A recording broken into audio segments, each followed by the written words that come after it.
Hi everyone, my name is Maddie and I'm a Common Threads food educator at Acme Elementary, and I use she, her pronouns. Today I'm going to be giving you guys a tour of Acme's garden during the winter time, show you what's been going on out here, and yeah, give you a little insight into what we've got going on and what's to come in the next couple months.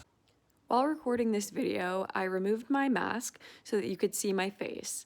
I was in the garden by myself, but it's important to remember that if we are with others, we should always practice social distancing and wear a mask at all times to keep ourselves safe and to prevent the spread of COVID-19. Before we hop into looking around the garden, I would like to start off by giving a land acknowledgement.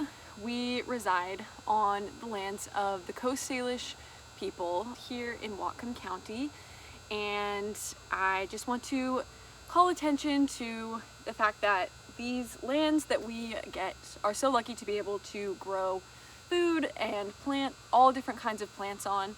Were originally cared for by indigenous people who live and continue to live on these lands. So it's important to remember that as we are working to take care of these lands, remembering who their original stewards were. So why don't we go ahead and get into the tour of the garden. Many of our garden beds, you'll notice right now, are covered with leaves and cardboard.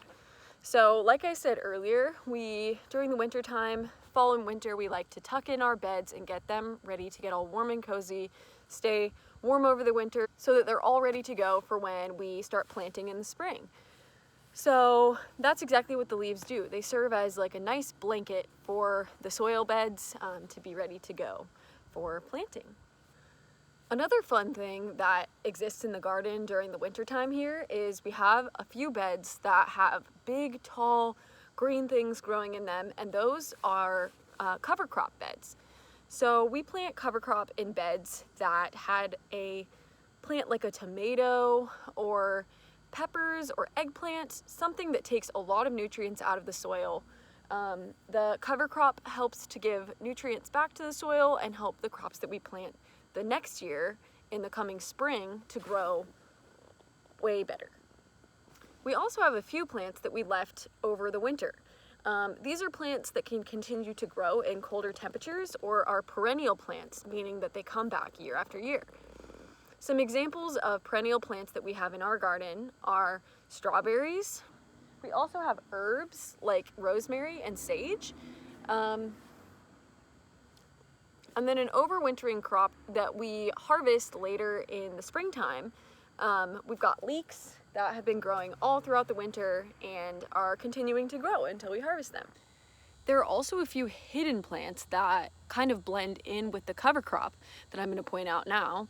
So right here, over here, we've got cover crop that has a really small little stem that goes down into its roots in the soil. And then right here looks pretty similar from the top because they're both tall and green and leafy, but it's got this thicker stem, and this is garlic. We're actually planting garlic that runs all the way down this way, and the cover crop grew a little close to it, but it's still growing just fine. I hope you enjoyed this tour of Acme's winter garden. I'm looking forward to growing some plants in the garden this spring and looking forward to hopefully seeing some of your lovely faces soon.